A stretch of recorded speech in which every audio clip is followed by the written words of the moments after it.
নমস্কার বন্ধুরা, Shirsha kitchen with village ফুডসে তোমাদের সবাইকে স্বাগত জানাই। তোমরা সবাই কেমন আছো? আশা করি তোমরা সবাই ভালো আছো, সুস্থ আছো। তো দেখো, প্রচন্ড রোদ, প্রচন্ড গরম। আমি আবার এসে গেছি আমাদের আমবাগানে, তোমরা সেটা দেখেছো। আজকে আমি আবার আমার খামার বাড়ির আমবাগানে চলে এসেছি। আজকে একটা সুস্থ স্বাস্থ্যকর খুব সুন্দর একটা রেসিপি তোমাদেরকে দেখাবো। সেটা হচ্ছে আম পোড়ার শরবত। এই শরবত খেলে তোমাদের কিন্তু একটুও গরম লাগবে না, একটুও লু লাগবে না। আর এই আম পোড়া শরবত গরমের দিনে খাওয়া স্বাস্থ্যের পক্ষে সত্যি খুব উপকারী। তাই চলো, আজকে আম পোড়া শরবত করবার জন্য আমি আবার চলে এসেছি আজকে আম বাগানে, আম গাছের এখানে।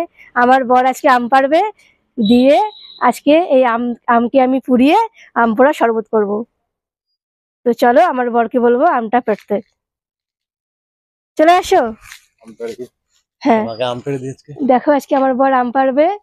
ভালো দেখে আমগুলো পাড়িও, বড় বড় আমগুলো পেড়ো, তাহলে আজকে আম পোড়া শরবত করবো। প্রচন্ড রোদ, দেখো একটুও বৃষ্টি হয়নি। আর আম পোড়া শরবত খেতে গেলে দেখো এরকম ডাঁট সমেত করতে হবে, তাহলে কি আম পোড়াতে সুবিধা হবে। এরকম ভাবে আম পোড়া শরবত করতে হবে। আর আম পোড়া শরবত করতে গেলে আমটা তো রোজ পোড়ানো যাবে না, বার দেখে পোড়াতে হয়। তাই আজকে শুক্রবার, আজকে আমি ভিডিওটা করছি, তোমরা দেখতে পাবে কদিন পর। হ্যাঁ, দুদিন পর তোমরা দেখতে পাবে। তো আজকে শুক্রবার বলে আজকে আমি আমটা পোড়াবো, আম পোড়া শরবত করবো। তো চলো, দেখো তিনটে আম পেড়ে নিয়েছে, এই তিনটে আম দিয়ে আজকে আমরা আম পোড়া শরবত করে খাবো। তো চলো, আম পাড়া হয়ে গেছে, এবার চলো আমি আমার রান্নাঘরে যাই, দিয়ে রান্না শুরু করি। দেখো, আম পোড়া শরবত করবার জন্য আমি চলে এসেছি রান্নাঘরে। তো দেখো, আমার বর এই আমগুলো তুললো। দেখো, এই আমগুলো গাছ থেকে তুলে নিয়ে এলাম। আর দেখো, এখানে নিয়েছি পুদিনা পাতা, কাঁচা লঙ্কা, লেবু নিয়েছি, ওখানে আছে চিনি, বিট লবণ, জিরে গুঁড়ো, এখানে আছে চাট মশলা। তো চলো, আমি এবার প্রথমে আমগুলো আগে পুড়িয়ে নিই, তারপর আমি কাঁচা আমের আমি এই আম পোড়া শরবত তৈরি করব। কাঁচা আম দিয়ে আম পোড়া শরবত তৈরি করব। দেখো, আমি উনুনে অল্প আঁচ দিয়ে আমি উনুন জ্বালিয়ে দিয়েছি। এবার এই আমগুলো দেখো আমি উনুনের মধ্যে ফেলে দেবো। এই আমগুলোকে আমি উনুনের মধ্যে ফেলে দেবো, তাহলে আমগুলো পুড়ে যাবে।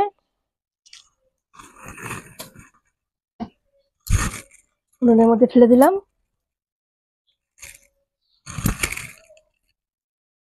আমগুলো আমি এবার পুড়িয়ে নেব। অল্প আঁচ দিতে হবে, তাহলে কি হবে বলতো, বেশি আঁচ দিলে পরে বেশি কালো হয়ে যাবে আমটা, আর ভেতরটা কিন্তু ভালো নরম হবে না। তাই আমাকে অল্প আঁচ দিয়েই আমটা আমাকে পোড়াতে হবে, তাহলে ভেতরটা নরম হবে আর ধীরে ধীরে কালো হবে এটা। তো চলো, আমি এটা পুড়িয়ে নিই, তারপর তোমরা দেখবে আম পোড়া শরবত। দেখো বন্ধুরা, আমগুলো আমার পোড়ানো হয়ে গেছে, দেখো কত সুন্দর পুড়িয়েছি। দেখো একদম কালো হয়ে গেছে আমগুলো, কালো করে ভালো করে পুড়ে নিয়েছি। চলো, এবার আমগুলো আমি তুলে নিই। দেখো আমগুলো কত সুন্দর পোড়ানো হয়ে গেছে। চলো, আমগুলো তুলে আমি এখানে রাখি। তিনটে আমি তুলে নিই। এই দেখো আমগুলো কেমন সুন্দর পুড়ে গেছে। দেখো, এগুলোর আমাকে খোসাগুলো ছাড়িয়ে নিতে হবে। দেখো, আমগুলো আমি সব তুলে নিচ্ছি। দেখো, তিনটে আম তুলে নিলাম, তুলে আমি এখানে রেখে দিলাম। এগুলোর আমাকে খোসাগুলো ছাড়িয়ে নিতে হবে। ছাড়িয়ে নিয়ে তারপর আমি এটা বাটবো। আগে চলো ঠান্ডা জলে আমি ভিজাতে দিই, ঠান্ডা জলে ভিজিয়ে নিয়ে আমি খোসাগুলো ছাড়াই আগে। দেখো, আমি আমগুলো নামিয়ে নিয়েছি, দিয়ে একটা পাত্রে রেখে দিয়েছি। আবার এখানে দেখো আমি জল নিয়ে নিয়েছি, ঠান্ডা জল নিয়েছি এখানে। চলো, এখানে আমগুলো আমি ফেলে দিই, এই আম পোড়াগুলো ফেলে দেবো আমি এর মধ্যে, দিয়ে আমের খোসাগুলো আমি ছাড়িয়ে নেবো। ঠান্ডা জলে এখানে একটা ভিজুক, ঠান্ডা হবে, তারপর আমি খোসাটা ছাড়াবো। দেখো, আমগুলো জলে ভিজিয়ে নিয়েছি, ঠান্ডা হয়ে গেছে অনেকটা আমটা। এবার চলো আমি খোসাগুলো ছাড়িয়ে নিই।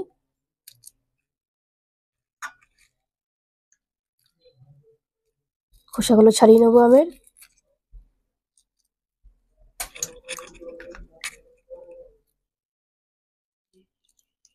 দেখো, আমের এই খোসাগুলো আমি ছাড়িয়ে নেবো। দেখো ভেতরটা কতটা নরম হয়েছে, দেখো ভেতরটা অনেকটা নরম হয়ে গেছে।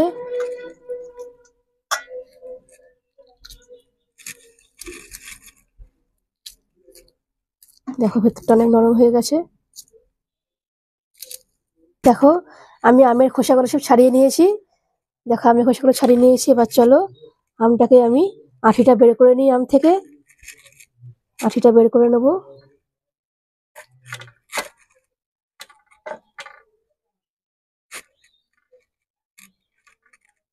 এভাবে আঠিটা বের করে নেব।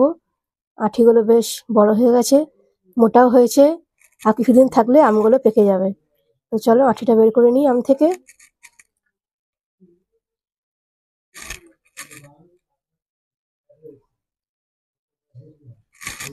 দেখো আঠিটা বের করে নিচ্ছি আমি। দেখো এবার এই আমগুলো আমি এই মিক্সচারের বাটির মধ্যে ভরে দেবো। মিক্সচারের বাটির মধ্যে আমি আমগুলো চোখা ছাড়িয়ে নিয়েছি। এবার এটা আমি মিক্সচারের বাটির মধ্যে ভরে দেবো।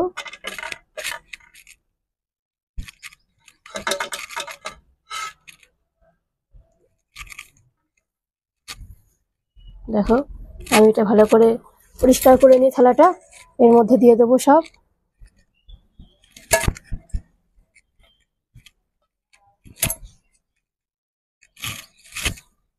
দেখো এর মধ্যে সব দিয়ে দিলাম। এবার দিয়ে দেবো চিনি, চিনি দিয়ে দেবো, আর দেবো বিট লবণ, আর দেবো জিরে গুঁড়ো,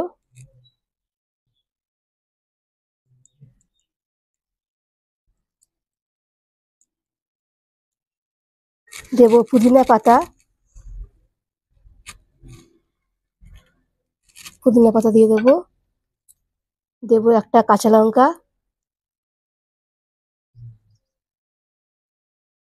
একটা কাঁচা লঙ্কা আমি ভেঙে দিয়ে দেবো, আর দেবো চাট মশলা, চাট মশলাটা দিয়ে দেবো আমি এর মধ্যে।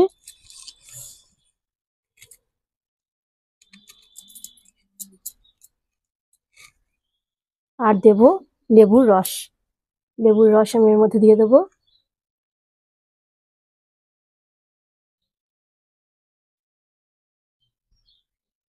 লেবুটার রস আমি এর মধ্যে দিয়ে দিলাম, আর একটুখানি দেবো, আর একটুখানি দিয়ে দিলাম। এবার চলো এটা আমি ভালো করে বেটে নিই। এবার এটা আমি ভালো করে বেটে নেব। চলো এটা আমি এবার ভালো করে বেটে নিই। চলো এখানে দেখো আমার মেশিন এখানে বসানোই আছে, এখানে মেশিন আমার বসানোই আছে। এটা আমি এখানে বসিয়ে দেবো ভালো করে, সুইচটা অন করে দিই। এবার চলো এটা আমি বেটে নিই, সুইচটা দিয়ে দিই।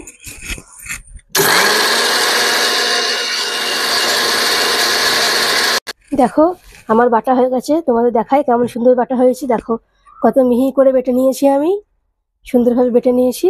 এবার চলো আমি এটা শরবতটা এবার তৈরি করি। এটা আমি খুলে নিই, খুলে নিয়ে চলো শরবতটা তৈরি করি।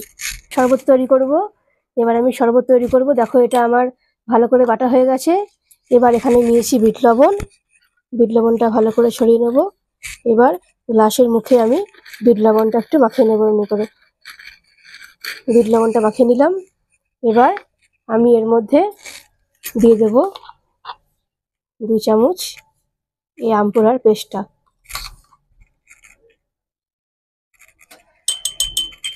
আমপুরা পেস্টটা দিয়ে দিলাম। এবার দেবো 2টো বরফ, আর একটা বরফ দিয়ে দেবো আমি। এবার এর মধ্যে দিয়ে দেবো আমি ঠান্ডা জল, ঠান্ডা জল দিয়ে দেবো এর মধ্যে।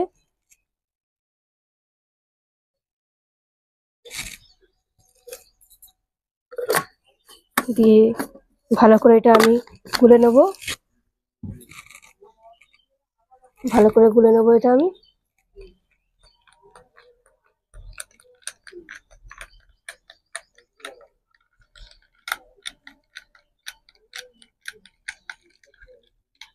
দেখো ভালো করে গুলে নিচ্ছি আমি।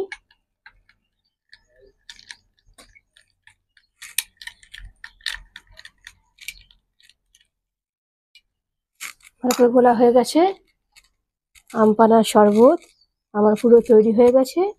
লাস্টে একটুখানি পুদিনা পাতা আমি এর মধ্যে দিয়ে দিচ্ছি। দেখো আম পানার শরবত আমার পুরো তৈরি। তো গরমকালে এটা খাওয়া স্বাস্থ্যের পক্ষে খুবই উপকারী। আম পানার শরবত আমার পুরো তৈরি হয়ে গেছে। দেখো আম পানার শরবত আমার পুরো তৈরি হয়ে গেছে।